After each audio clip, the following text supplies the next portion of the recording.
Hello, once again. This is what might say. I feel good. Another day, another vlogs.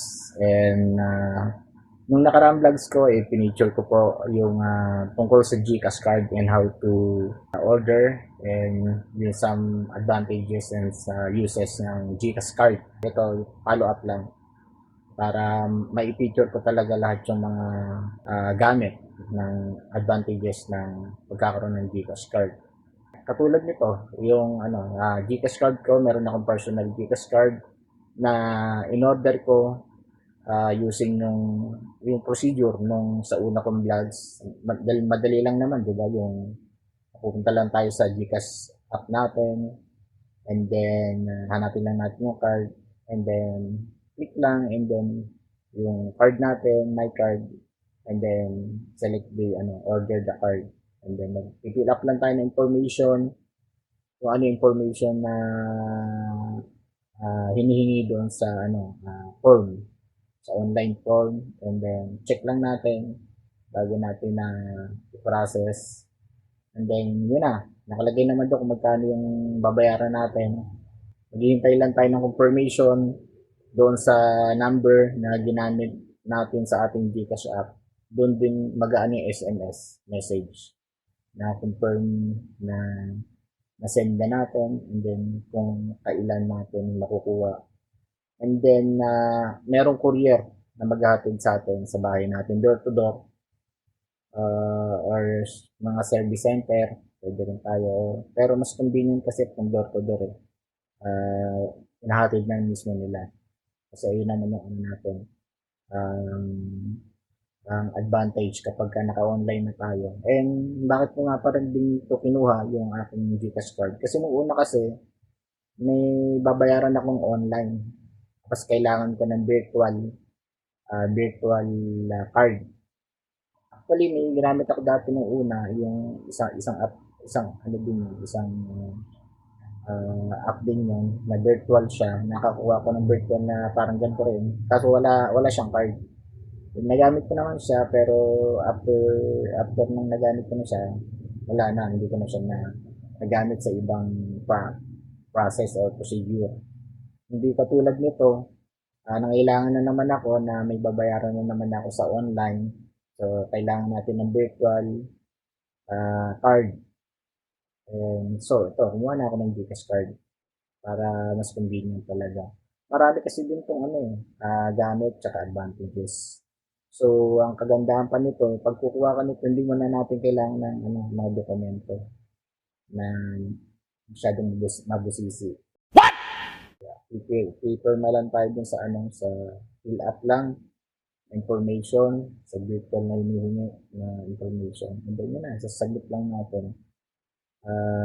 Basta may payment lang tayo and proof of ng ID natin. And kapag ka na-deliver na, proof din na tayo talaga yan. Saka sa tamang address din natin.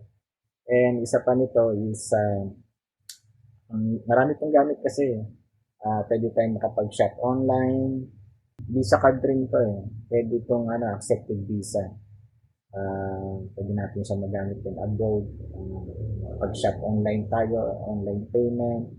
And then, isa pang magandang feature nito is, pwede itong ATM.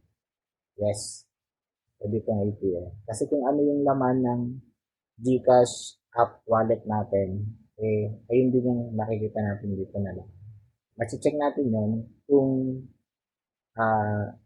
check balance natin sa ATM. And madali lang naman din kung ano yung procedure na ginagawa natin sa ating mga ATM cards sa ibang bangko.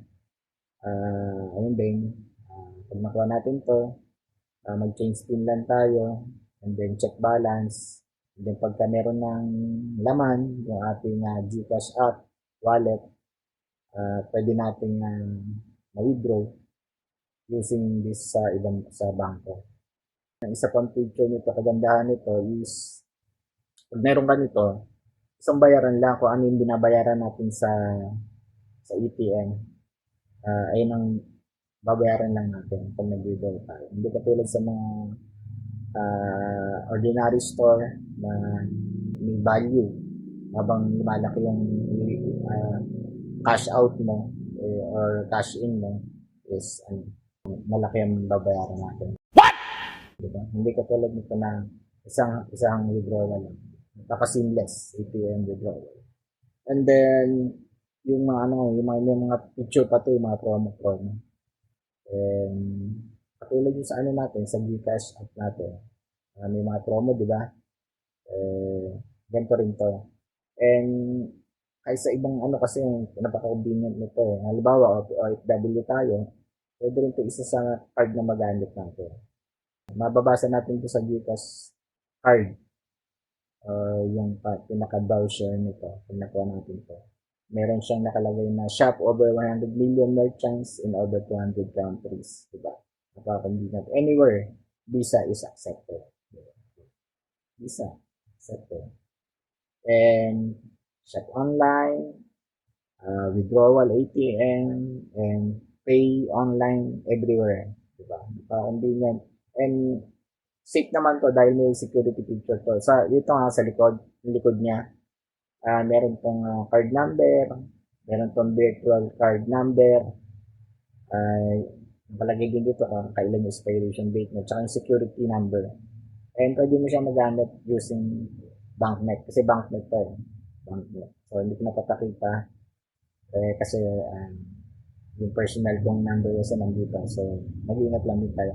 And, isa rin sa natin na dapat hindi natin na ibibigay yung PIN number niya. Kasi meron tong PIN number na 6 katulad sa mga ATM card natin na meron siyang 6. Iba yung MPIN sa Gcash wallet natin. Merong 4 yun, di ba? Bago natin ma-open, merong 4 na number yun. Iba yun.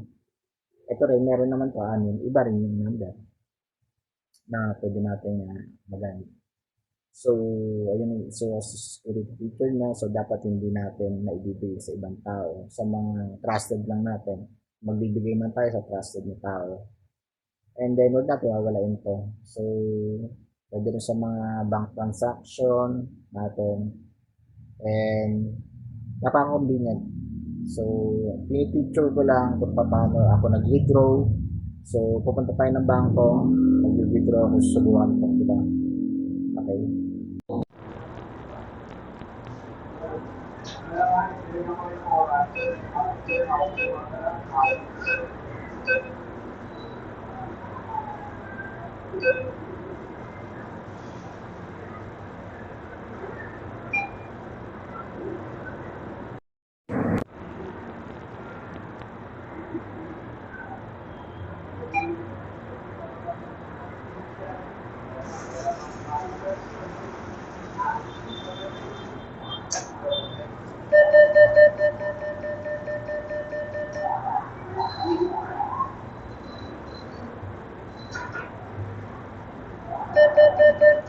O, diba, nakita nyo?